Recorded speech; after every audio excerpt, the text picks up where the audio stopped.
달콤한 초콜릿이 딱 하나 남았을 때, 재밌게 보던 드라마의 마지막 회차를 기다리고 있을 때, 감명 깊은 소설의 마지막 페이지를 넘길 때, 마지막은 늘 아쉬움을 남깁니다. 평소 같으면 가벼운 마음으로 지나갔을 테지만 마지막이라고 하면 왠지 의미부여를 하게 되고 또 특별한 감정을 갖게 되는데요.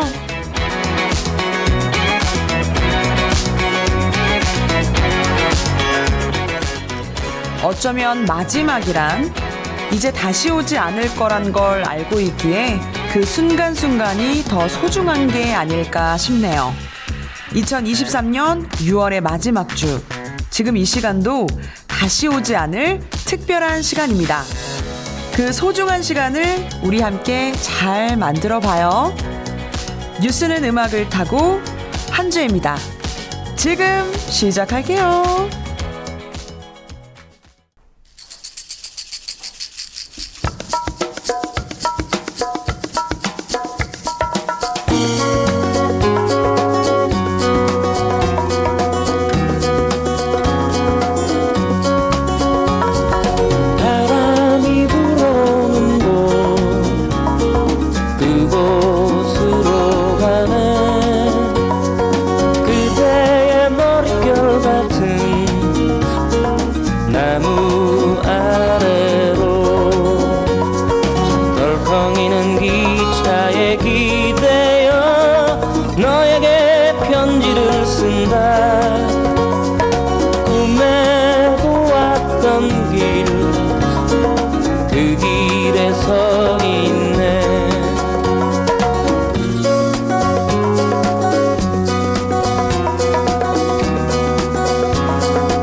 안녕하세요. 뉴스는 음악을 타고 DJ 한주혜입니다.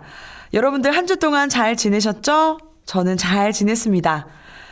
첫 곡으로 들으신 곡은 김광석의 바람이 불어오는 곳 였습니다.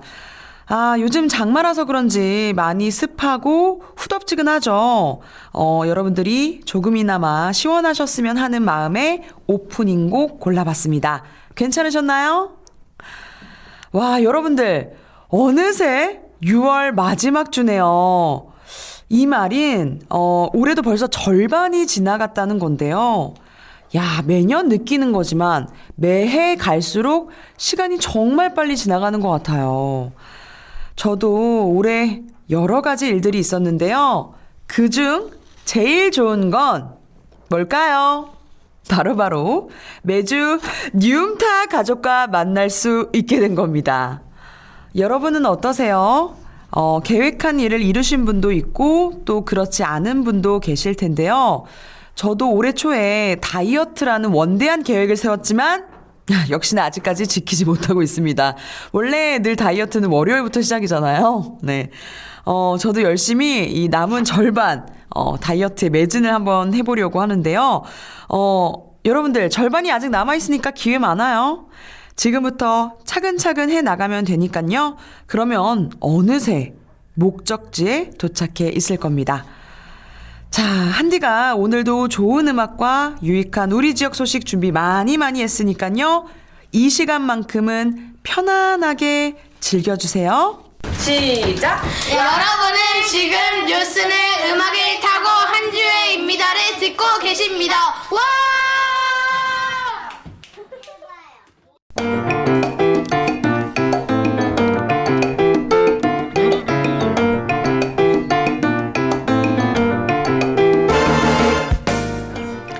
지난주 퀴즈 정답 알려드릴게요. 정답은 바로 음력 5월 5일입니다. 김용국의 글로컬 이야기에서 소개된 단어가 음력으로 몇 월 며칠인지 맞추는 문제였죠.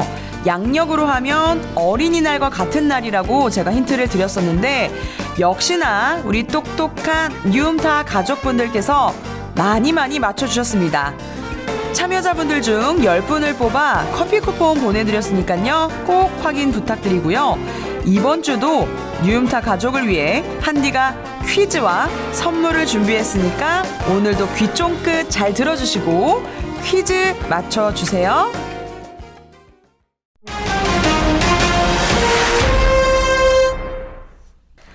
(6월) 마지막 주 한 주의 뉴움타 첫 번째 코너는요. 바로 순상 뉴스입니다. 오늘도 역시나 이세용 기자와 함께하도록 하겠습니다. 어서 오세요. 네, 안녕하세요. 이세용 기자입니다. 네, 안녕하세요. 네. 한 주 동안 잘 지내셨어요? 너무 요즘 날씨가 덥잖아요. 네, 정말 덥고 근데 그래도 비가 와가지고 다행히 시원하게 잘 지내고 있습니다. 아, 혹시 이세용 기자님은 겨울을 좋아하세요? 여름을 좋아하세요? 하나, 둘, 셋. 겨울? 아, 겨울 좋아하시는구나. 네, 저는 여름을 네. 좋아하거든요. 안 맞네요? 네. 자, 그러면 여러분들 오늘 시원하게 첫 번째 소식부터 전해주시죠.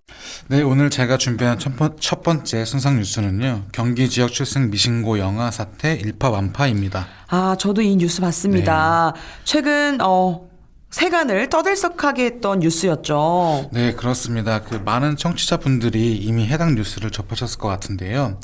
중부일보는 지난 21일 수원의 한 아파트 냉장고에서 영아 시신 2구가 발견됐다는 뉴스를 보도한 바 있습니다. 네. 뉴스에 따르면요, 경기 남부경찰청은 30대 여성 A씨를 영아 살해 혐의로 긴급 체포했다고 합니다. 네? A씨는 지난 2018년 11월과 2019년 11월 아이를 출산한 뒤 곧바로 살해하고 집안 냉장고에 시신을 유기한 것으로 알려졌는데요. 아, 어떻게 그럴 수가 있나요? 네, A씨는 경찰 조사에서 경제적으로 어려워 아이들을 살해했다면서 남편한테는 낙태했다 이렇게 거짓말을 했다고 합니다. 세상에나. 또 A씨의 남편은 아내가 임신한 건 알고 있었지만 아이를 살해한 줄은 몰랐다라면서 낙태했다는 말을 믿었다 이렇게 경찰에 진술했다고 합니다. 아, 그런데 경찰은 냉장고에 시신이 있는 것을 어떻게 알았을까요? 내막을 아는 누군가가 신고한 거 아닐까요? 그런 건 아니고요. 네. 앞서 감사원이 보건복지부에 관한 감사를 진행했는데요. 이 과정에서 출산 기록은 있는데 출생 신고가 되지 않은 사례가 있다는 것을 이제 파악하고 이를 복지부에 통보했다고 합니다. 네, 이제 그 다음에 복지부는 관련 자료들을 이제 지자체에 이제 전달을 했고요. 네. 이 자료를 받은 수원시는 그 해당 자료를 바탕으로 A씨를 특정해 현장 조사에 나간 것으로 알려졌습니다. 와, 그러면 그러니까 출산 기록은 있으나 출생 신고가 없는 걸 가지고 이제 네. 조사에 들어간 거네요. 네, 맞습니다. 그래서 이제 지자체 이제 수원시는 이제 현장 조사를 시작을 했고요. 근데 그 당시에 A씨가 조사를 거부를 했다고 합니다. 그래서 의심스러워요. 네, 그래서 수원시 측에서 경찰에 이제 수사를 의뢰했고 경찰은 압수수색 영장을 받아서 수사를 진행했습니다. 이제 이 과정에서 이제 냉장고에 유기된 시신이 이제 발견된 것이고요. 또 이제 최근 뉴스를 보면은 법원은 지난 23일 A씨가 도주할 우려가 있다면서 구속영장을 발부했습니다. 자, 그러면 형량은 얼마나 될까요? 이와 관련해서 조금 논란이 있는데요. 그 경찰은 A 씨에 대해 이제 구속영장을 신청하면서 영아 살해라는 것을 이제 혐의를 적시했는데요. 네. 문제는 영아 살해죄의 경우에는 형 감경 사유가 있는 법령이라 그 재판부가 충분히 형을 감경해 줄 수 있다는 것입니다. 그 영아 살해죄에 대해 기술하고 있는 형법 251조를 보면은 그 직계 존속이 양육할 수 없다고 예상하거나 또 참작할 만한 동기로 분만 중 또는 분만 직후에 영아를 살해한 때에는 10년 이하의 징역에 처한다고 나와 있는데요. 네. 이 형의 상한을 10년 이하로 이제 10년 이하의 징역으로 제한해 놨기 때문에 사형, 무기 또는 5년 이상 징역에 처한다고 규정한 살인죄의 형량보다 적게 받을 가능성이 있다고 합니다. 이 때문에 A씨에게 영아 살해죄가 아닌 살인죄를 적용해 재판에 넘겨야 한다. 이런 여론이 나오고 있는 상황입니다. 이런 법령은 네. 좀 개정될 필요가 있을 것 같아요. 네, 이제 여론을 의식해서인지 몰라도 경찰은 이제 A씨에 대해 영아 살해 혐의가 아닌 살인죄 적용을 검토 중이다. 이렇게 말해왔습니다. 아니, 2년 동안 아이를 2명이나 살해했습니다. 저는 개인적으로는 강력한 처벌이 필요하다고 생각이 되고요. 그런데요, 아까 그 복지부 감사가 진행되면서 해당 사건이 불거진 거라고 하셨잖아요. 네. 혹시 다른 지역에서도 이런 비슷한 일이 발생했을 것 같기도 한데. 네, 맞습니다. 사실 다른 지역에서도 비슷한 사건이 발생할 가능성이 있는 것으로 파악되는데요. 그 중부일보의 취재를 종합해 보면은 현재 경기도 내 출생 미신고 아동 관련 수사는 수원에서 2건, 화성에서 1건, 안성에서 1건, 오산에서 1건 등 총 5건의 수사가 진행되고 있는 것으로 알려졌습니다. 역시나 이런 비슷한 사건이 있을 수 있습니다. 네, 조사를 해봐야 되겠죠. 네. 먹고 사는 거 참 중요한 문제죠. 그런데요, 갓 태어난 아이를 경제적으로 어려서 살해한다는 건 보통 사람들의 상식으로는 이해가 되지 않아요. 네. 이런 일이 2번 다시는 발생하지 않았으면 합니다. 자, 이어서 다음 소식 전해주시죠. 네, 제가 준비한 두 번째 손상 뉴스는 독립야구단 연천 미라클 팀 통산 100승 달성입니다. 스포츠 소식은 처음 같은데요. 제가 또 스포츠 굉장히 좋아하잖아요. 그런데 그 프로야구 이야기는 아닌 것 같아요. 정확하게 독립야구단이 뭐죠? 그 한때 야구 좋아하시나요? 네, 저 야구 좋아해요. 근데 야구 좋아하시는 분들도 이 독립야구에 대해서는 정확히 잘 모르실 것 같아요. 네네. 그래서 이제 간단히 설명을 드리면은 프로리그에 진출하지 못한 선수들이 참가하는 일종의 아마추어 리그 정도로 이해하시면 될 것 같아요. 여기에 참가하는 선수들은 이제 프로 진출을 목표로 운동을 하고 있는 것이고요. 네. 현재 경기도 내 독립야구 리그에는 오늘 기사의 주인공인 연천 미라클을 비롯해 총 7개 구단이 참여하고 있습니다. 되게 생각보다 많은 구단이 참여를 하고 있네요. 네. 자, 그런데 이 중에서도 연천 미라클이란 팀이 강팀인가 보죠. 네. 리그 최초 통산 100승. 어떤 의미인가요? 네. 아까 이제 7개 팀의 리그에 참여하고 있다고 말씀드렸는데요. 그 리그의 정확한 명칭은 독립야구단 경기도 리그입니다. 네. 지난 2019년에 창설된 신생 리그이고요. 올 시즌 현재 연천 미라클은 16승 1무 4패를 기록하며 단독 1위를 질주 중인데요. 와우. 네, 연천 미라클은 지난 23일 수원 파이니그스와의 경기에서 승리를 거두면서 리그 1위를 수성하고 동시에 리그 최초 100승이란 쾌거를 이뤄냈습니다.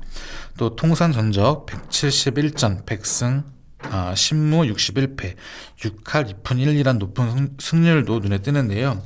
그 리그 최초 100승이라는 것은 이제 연천 미라클이 명실상부 독립야구 명문구단으로 자리매김했다는 그 상징적 의미가 있다고 할 수 있습니다. 최초, 최대, 최고. 아무나 가질 수 없는 수식어잖아요. 네. 대단한 기록을 세운 연천 미라클 선수들과 그리고 코칭 스태프들에게 축하의 인사 전하고요. 또 연천 미라클 선수 외에도 프로리그 진출이란 꿈을 간직하면서 오늘도 열심히 운동에 매진하는 모든 독립야구 선수들에게 격려의 응원 보냅니다. 모두들 파이팅 하세요. 네, 이어서 다음 소식 파이팅 넘치게 전해주시죠. 네, 마지막 순상 뉴스는 경기 남부 부동산 가격 오름세, 아파트 지금 사도 될까입니다. 제가 요즘에 굉장히 관심 있어 하는 주제예요. 네, 아마 많은 분들도 관심이 많을 것 같은데요. 네. 그 중부일보가 경기 부동산 포털을 통해서 4월과 5월의 그 부동산 매매 거래량을 확인한 결과 수원과 화성 등 경기 남부 지역의 아파트 값이 오르고 있는 것으로 확인됐습니다. 네. 그 정부의 부동산 규제 완화, 또 금리 진정, GTX-A 건설, 반도체 클러스터 개발 이런 것들이 호재로 작동했다고 합니다. 아, 호재가 많네요. 그 실제 통계로도 확인이 되나요?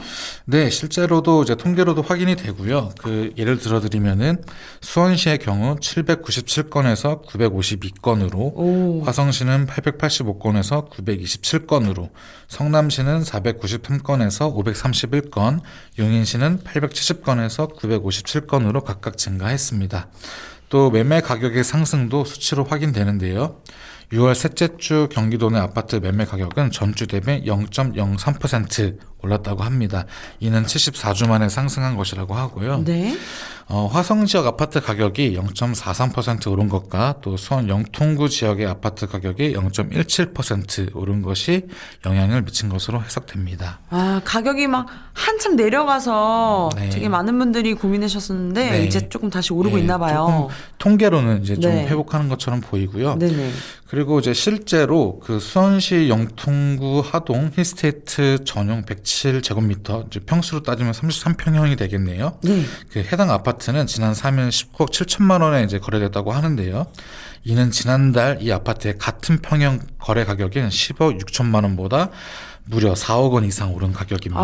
한 달 만에 이렇게 4억이. 네. 네. 또 화성시 반송동 메타폴리스 또 전용 96제곱미터 29평형 아파트인데요. 이 아파트가 지난 21일 8억 4천만 원에 거래됐는데 지난달 22일 거래된 같은 평형 아파트의 거래 가격인 7억 7천만 원과 비교해 약 7천만 원이 상승 거래된 셈입니다. 지금 통계를 들으면 분명히 거래도 오르고 네. 또 매매가도 오르고 있다라고 나오는데 실제 현장에서도 이런 비슷한 목소리가 나오나요? 저는 개인적으로 너무 궁금한 게 지금 아파트를 매매해도 되는 것일까 궁금합니다. 네, 예리한 질문이신데요. 그 특히 수원이나 오산, 화성 이런 곳에 경기 남부 지역에 이제 아파트를 구매를 이제 생각하고 계셨던 분들이라면은 관심이 많을 것 같은데요. 그래서 제가 직접 공인중개사 분과 전화 인터뷰를 진행했습니다. 오, 정말요? 네, 기승일 공인중개사협회 경기 남부지사 영통구 지회 지회장과의 전화 통화 함께 들어보시죠.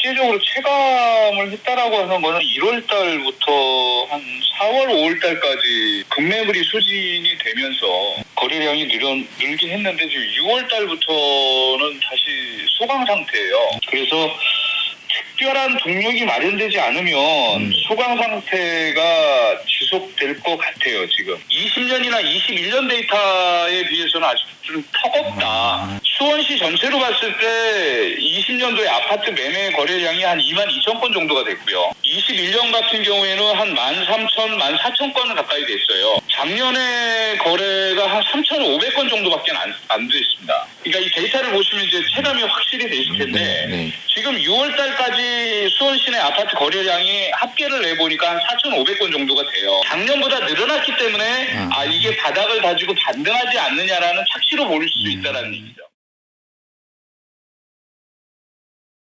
아무래도 영향이 없을 수는 없죠. 참고적으로 말씀을 드리면 이번 달에 전국적으로 상승률이 가장 컸었던 데가 용인 서인구 쪽이고요. 그다음에 이제 경기도 화성, 하남, 수원, 영통 이렇게가 한국부동산원에서 이제 발표한 통계치는 제일 높았어요. 근데 이게 개발 계획이었다기보다는 현장에서 느끼기에는 하락폭이 상대적으로 컸었는데 이제 가격이 회복되면서 이 착시 현상이 있는 거고요. 이 지역 같은 경우에는 9억 이하의 집들, 정부에서 이제 정책 자금을 대출해주는 아파트들이 많이 있기 때문에 그런 이유로 지금 어느 정도 회복되고 있나라는 어떤 착각에 빠질 수는 있을 것 같습니다.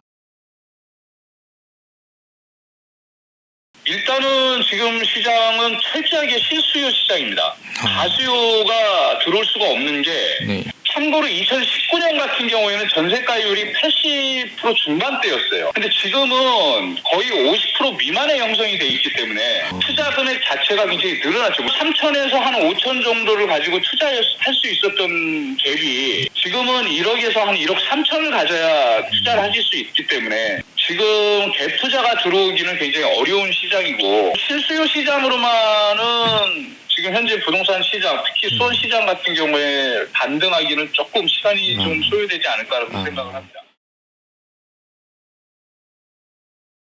만약에 지금 가격이 올라갈 것 같다라는 거를 예상하고 들어오신다 그러면 조금 성급하다고 저는 생각이 들어요. 약보합이나 안정 정도는 기대해 볼 수는 있는데 수원시장 같은 경우에는 제가 봤을 때 최악의 경우에 내년 3, 4분기까지 이 상태로 갈 가능성을 배제할 수는 없습니다.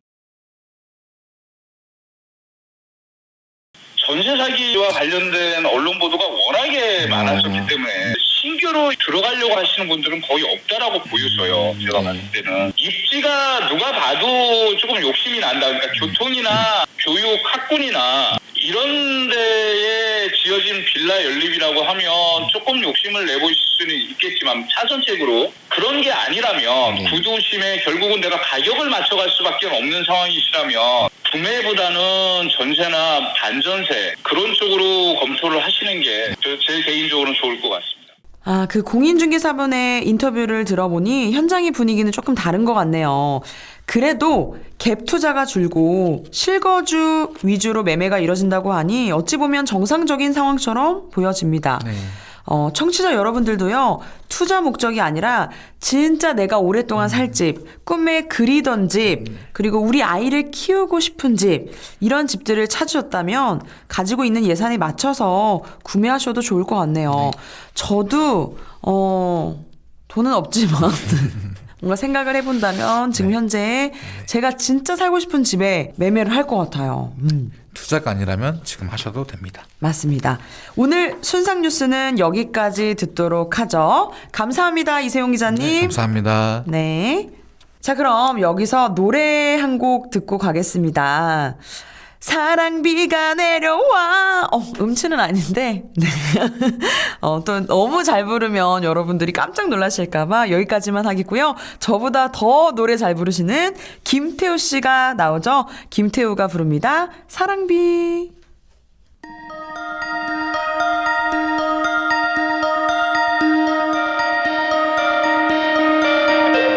사랑했었던 어떤 네가 떠나간 적 있겠죠. 모든 게 내 탓이란 생각이 든 적 있겠죠. 나 그래서 잡지 못했죠. 이런 아픔쯤은 모두 잊을 수 있을 거라 다른 사랑이 찾아올 거라 생각했었죠. 왜 그런데 잊질 못하죠. 그저 하늘 바라보며 외치죠. 다시 한번 나를 사랑해줘. 내 맘속 작은 바람이 비가 되어 내려오면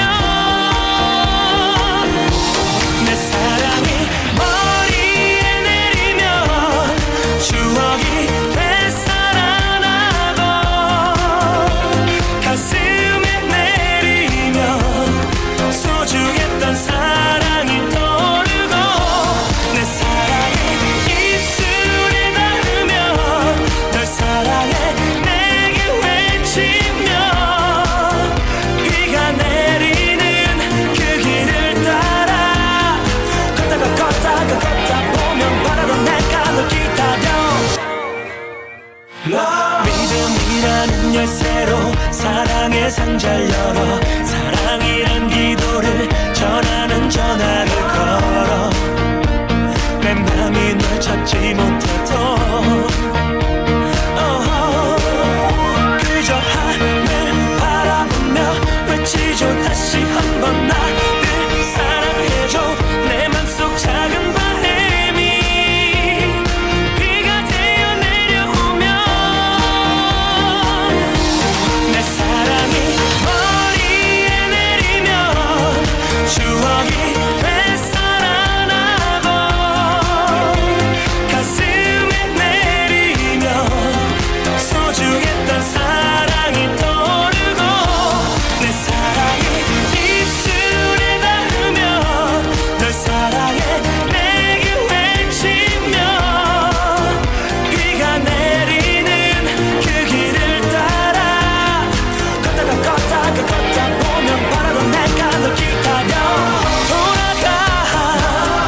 따라 같이 또 걷다 보면 바라도 우리가 서 있어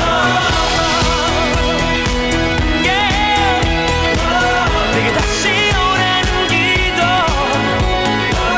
oh yeah. 한 번 더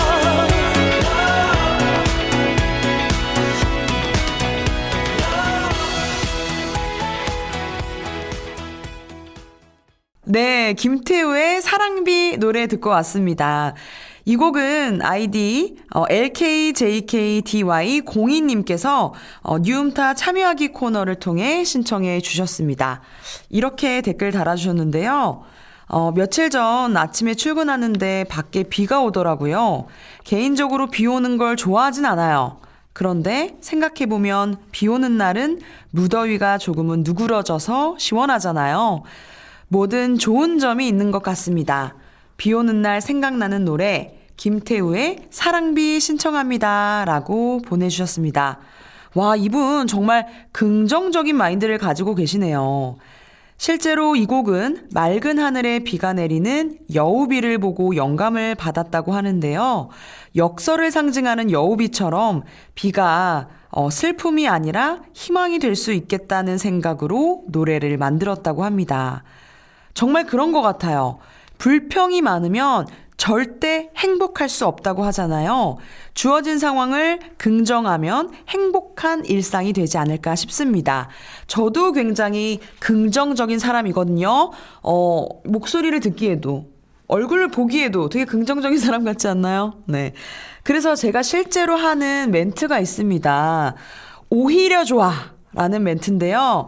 뭐 예를 들어서 오늘 날씨가 너무 덥고 습해서 땀이 막 줄줄줄 난다. 그럴 때도 너무 부정적인 상황이긴 하지만 오히려 좋아.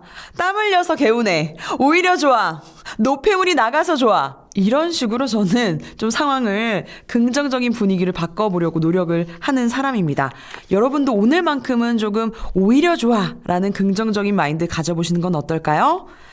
뉴음타 선곡은 언제나 여러분과 함께하고요. 유튜브 댓글창이나 뉴음타 홈페이지 참여하기 코너를 통해 신청해 주시면 채택되신 분들께 선물도 드리니까 노래 선곡 많이 많이 신청해 주세요.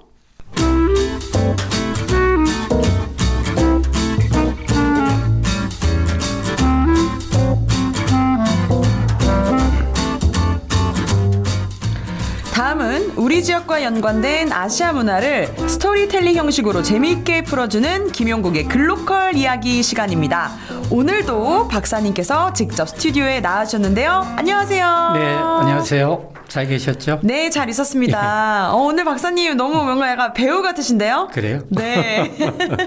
뭔가 되게 영화 배우 같아요.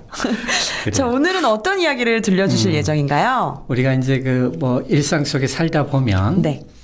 뭔가 좀 힐링도 하고 싶고 충전도 하고 싶고 그럴 거예요. 네. 더군다나 이제 휴가철도 앞두고 있고 그쵸, 그래서 그쵸. 이제 휴가를 어디로 갈까 이런 고민들이 있을 것 같아요. 박사님은 어디로 휴가 떠나세요? 저는 아마 네팔을 가지 않을까 우와, 이렇게 너무 부럽습니다. 일 때문에 가는 거예요. 아, 그러시구나. 사실은 우리가 이제 어디를 가고 싶다라는 욕망이 있지만 네. 그것이 이제 공통적으로 드러나는 것이 이상향에 대한 그런 어떤 희망, 꿈 이런 것들을 갖고 있으리라고 생각을 해요. 아, 맞네요. 그러면 그 아시아인들이 상상했던 이상향은 어떤 모습이었을지가 좀 궁금한데요. 그러니까 우리는 사실 동양적 의미로는 우리가 무릉도원이라는 얘기를 할 거예요. 맞다, 그렇죠? 맞아요.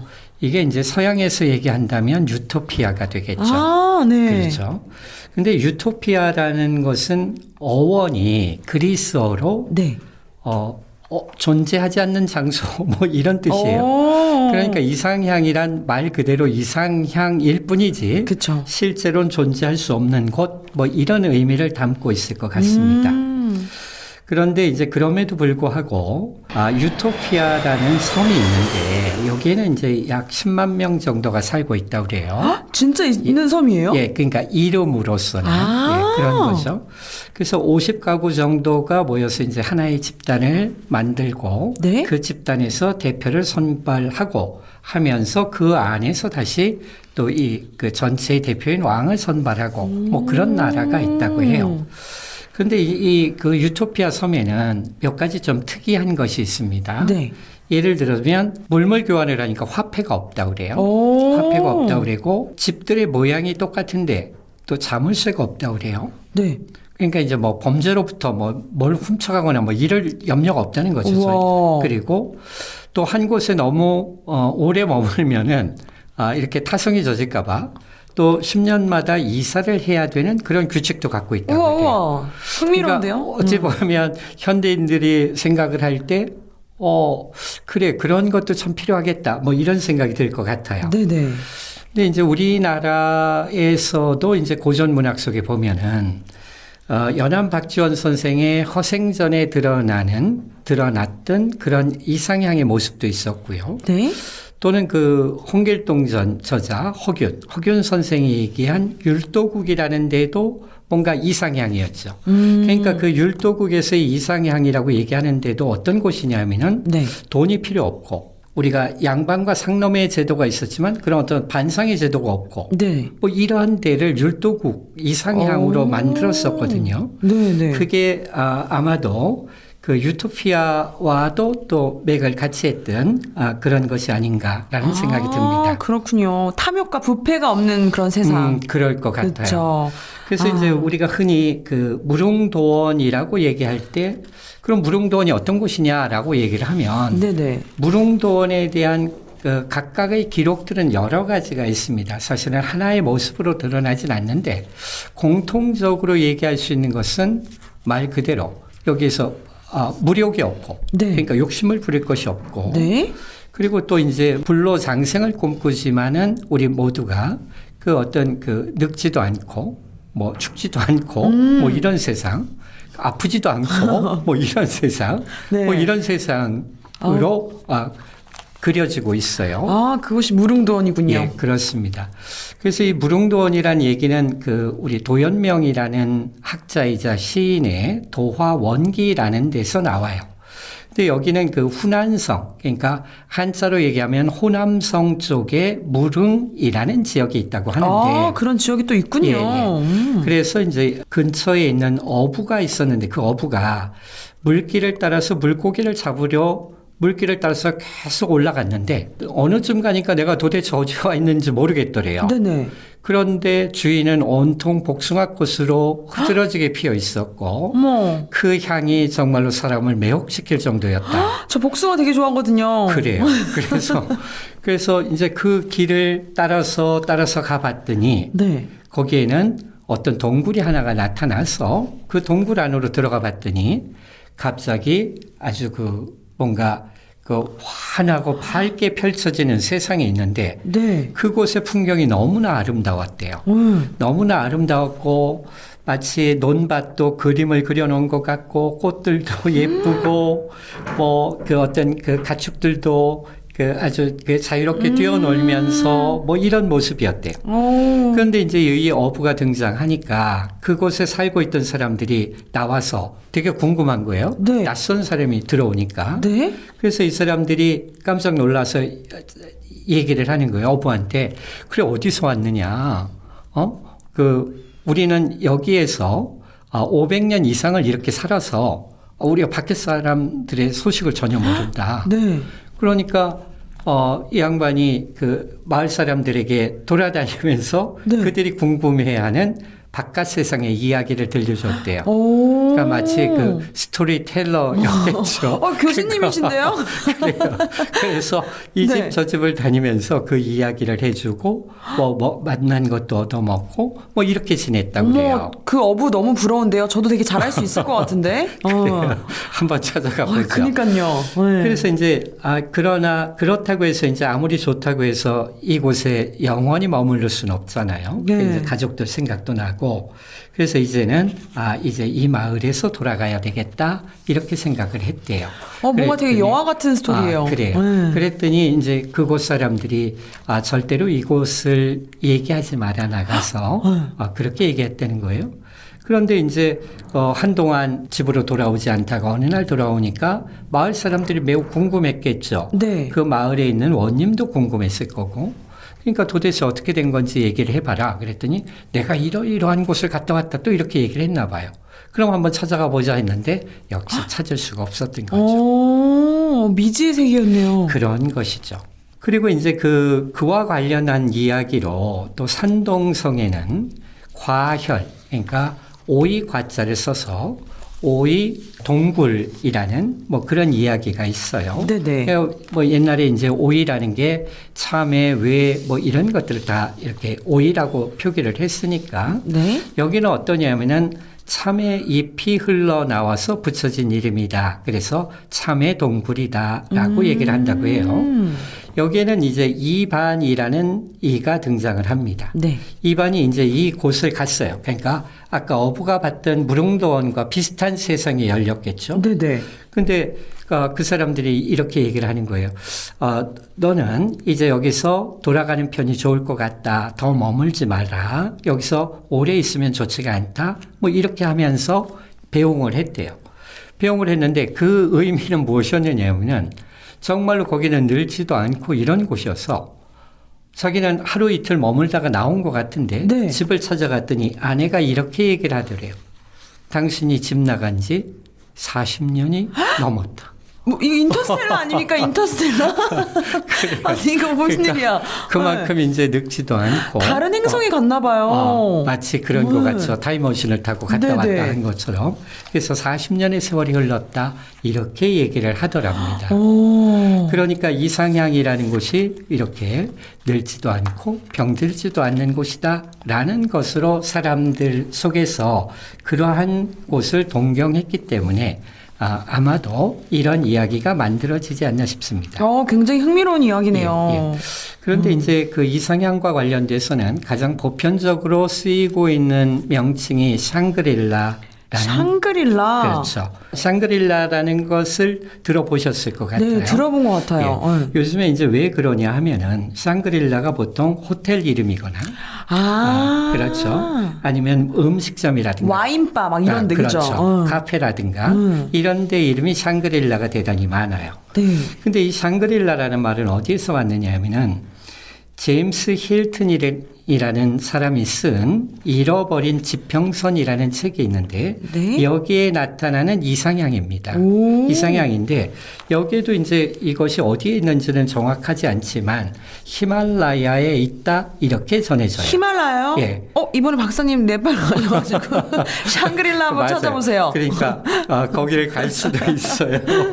그래서 여기는 거의 그 사람들의 평균 수명도 훨씬 뛰어넘고 말 그대로 불사의 삶을 사는 곳이다라고 이렇게 알려져 있습니다. 그리고 이 샹그릴라라는 말은 얼마나 또 그 대중적이었느냐 하면은 1942년에 루즈벨트 대통령이 네. 자신의 휴양지의 이름을 샹그릴라라고 명명을 했다고 하고요. 또 항공모함의 이름조차도 샹그릴라. 이렇게 했다고 합니다. 그렇군요. 그러니까 동서양을 막론하고 다들 그 이상향으로 얘기를 할 수 있는 데는 뭐 개념적으로는 유토피아라고 얘기할 수 있겠지만 샹그릴라. 뭐 이런 명칭이 아닐까. 앞으로 지나가다가 뭔가 카페명이나 상호명이 샹그릴라 보면은 좀 아는 척 좀 해야겠어요. 그래요. 그래서 이제 결국 그 이상향이라고 하는 것은 누구에게나 소망하는 장소가 되겠지만은 네. 이상향이 잠시 어떤 부러움의 대상이거나 동경의 대상 뭐 이런 곳이 아니었으면 합니다. 우리에게서의 이상향이라는 건 그렇죠.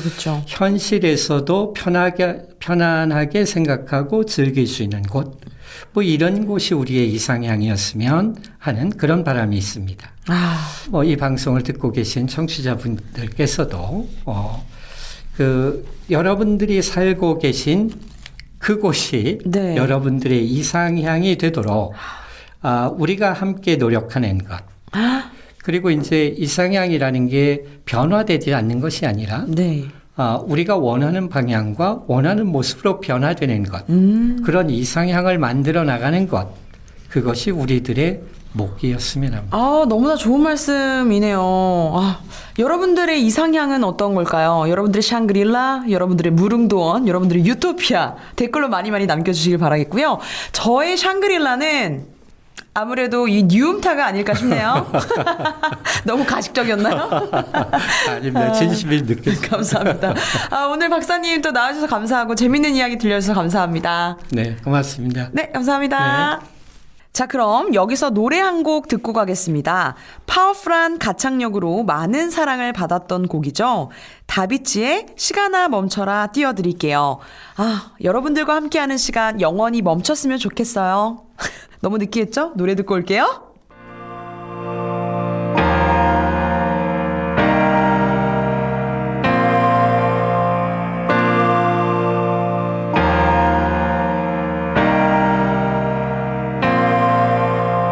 눈물이 나기 전에 그대로 멈춰라.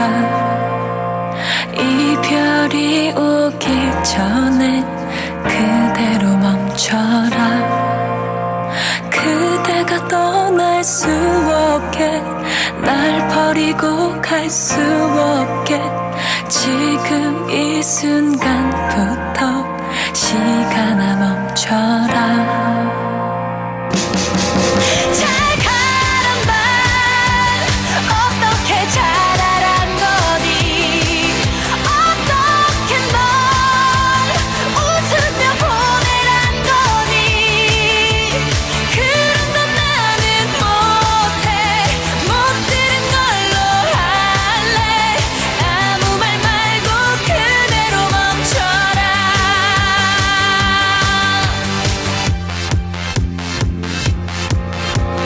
떠나려는 발걸음 바닥에 붙어라. 이별을 말하려는 입술도 붙어라. 그대가 떠날 수 없게, 날 버리고 갈 수 없게, 지금 이 순간부터 시간아 멈춰라. 잘 가란 말 어떻게 잘하란 거니. 어떻게 널 웃으며 보내란 거니. 그런 건 나는 못해. 못 들은 걸로 할래. 아무 말 말고 그대로 멈춰라.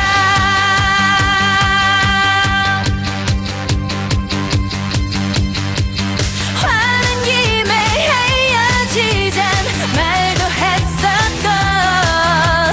웃는 나 채침 뱉기도 많이 했지만 네가 내게 한 것만큼 한 게 다잖아. 이제 와서 네가 나를 버릴 순 없어. 말이라도 모두 다 말되는 거니. 어떻게 너 안녕을 바라는 거니. 그런 말 이해 못해. 안 들은 걸로 할래. 떠나는 거를 그대로 멈춰라.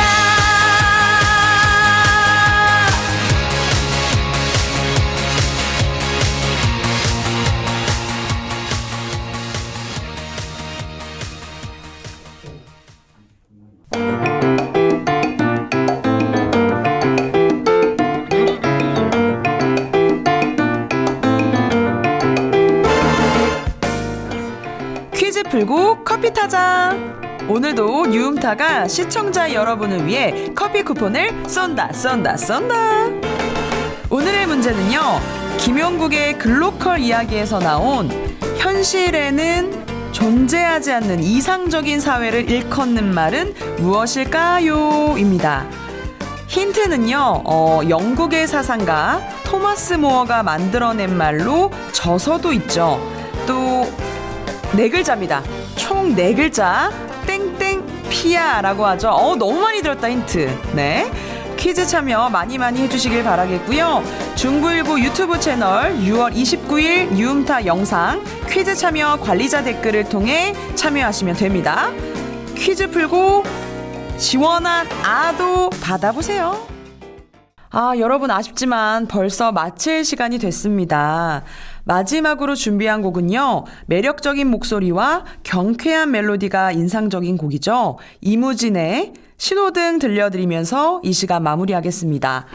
이 노래는요, 저희 조카들이 굉장히 좋아하는 노래예요. 초등학생 친구들 사이에서 굉장히 유행하는 노래라고 하네요. 여러분들 오늘 행복하셨나요? 이번 주도 행복한 한 주 보내시고요. 아까 제가 말씀드렸듯이 오히려 좋아 라는 긍정적인 마인드 가지면서 6월 잘 마무리하시길 바라겠습니다. 저는 설렘 가득한 7월 알찬 내용으로 다시 돌아오겠습니다. 지금까지 DJ 한주였습니다. 안녕. 손에 난 갈 길이 뭔데 새빨간 얼굴로 화를 냈던 친구가 생각나네. 이미 난 발걸음을 뗐지만 가려한 날 재촉하네. 걷기도 힘든데 새파랗게 겁에 질려 도망간 친구가 되면 도네. 건반처럼 생긴 도로 위에 수많은 동그라미들 모두가 멈췄다 굴렀단 말은 잘 들어. 그건 나도 문제가 아냐. 붉은색 푸른색 그 사이 3초 짧은 시간 노란색 빛을 내는 저기서 신호등이 내 머릿속을 탕 비워버려. 내가 빠른지도 느린지 모르겠어. 그저 눈앞이 샛노랄 뿐이야.